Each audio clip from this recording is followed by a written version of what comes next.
Hello guys, তো তোমরা সবাই কেমন আছো? আশা করছি সবাই খুব ভালো আছো। তো মুখ চুপ দেখে বুঝতে পারছো আমি ঘুম থেকে উঠেছি, এখনো মুখ টুক কিছুই ধুইনি। তো আগেই ক্যামেরাটা অন করে নিয়েছি। তো এটা আমার প্রথম ব্লগ হবে, মানে লং ব্লগ। তো আশা করছি তোমাদের সবাই খুব ভালো লাগবে, জানি না কতটা কন্টিনিউ করতে পারবো। ভাই দেখো কি করছে, পাগল হয়ে গেছে। অনেকে পিঠ জ্বালা কোথাও দিস না, অনেকে পিঠ জ্বালা করছিল, তাই জন্য নাকি ও এখন পিঠ ভেজাচ্ছে। পড়ে যাবি।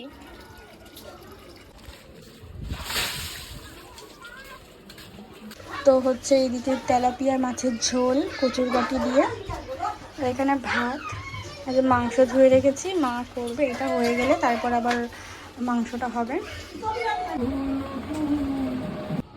মেঘ সব কেটে যাচ্ছে, ভাবলাম আজকে বৃষ্টিতে একটু ভিজবো। 2 সেকেন্ডের মধ্যেই পুরো রোদ চলে আসছে, মেঘ ক্লিয়ার হয়ে যাচ্ছে। আমি আর থাকতে পারছি না, নিচে যাই বাবা। তো মা এখন এই দিদিকে আনতে গেছে, একটা দিদি আসবে, আমার মামির মেয়ে, মানে মামার মেয়ে আসবে বাড়িতে। তো এই দেখো আমি এখন মাংস কষাচ্ছি। হ্যাঁ কী করো, তুলতেই তো পারছি না। তো এখন আমি রান্না করছি।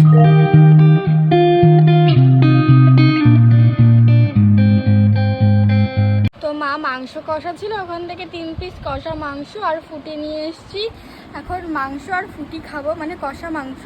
এরপর স্নান করতে যাব, স্নান করে এসে পুজো দেবো, পুজো দিয়ে তারপর দেখা হচ্ছে। ও আর হ্যাঁ, যে দিদির কথা বলছিলাম, রান্না করতে করতে মামার মেয়ে দিদি, রূপা দিদি চলে এসছে। মা তাকে নিয়ে এখন মাসি বাড়ি গেছে। আর হ্যাঁ, লাঞ্চের ভিডিওটা দিতে পারিনি কারণ দিদি জানে না যে আমি ব্লগ করি, তাই ওর সামনে আর রেকর্ডিং করা হয়নি। তো সন্ধ্যাবেলায় মার সাথে বেরিয়ে পড়েছিলাম বাজার করার জন্য। তো আগে দেখতে থাকো। তো মা এখন রিচার্জ করছে বাবার ফোনে। তো রিচার্জ হয়ে গেলে তারপর সবজির দোকানে যাব, সবজি বাজার করতে, তারপর ফুচকা খাবো, তারপর বাড়ি যাবো। না তুমি খাবো না? আমি খেতে পারি।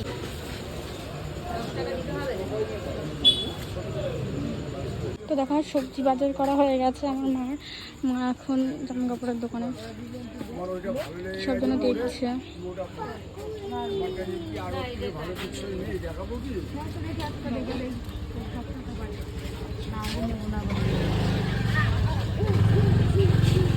তো বাবার জন্য কি প্যান্ট ট্যান্ট দেখছে।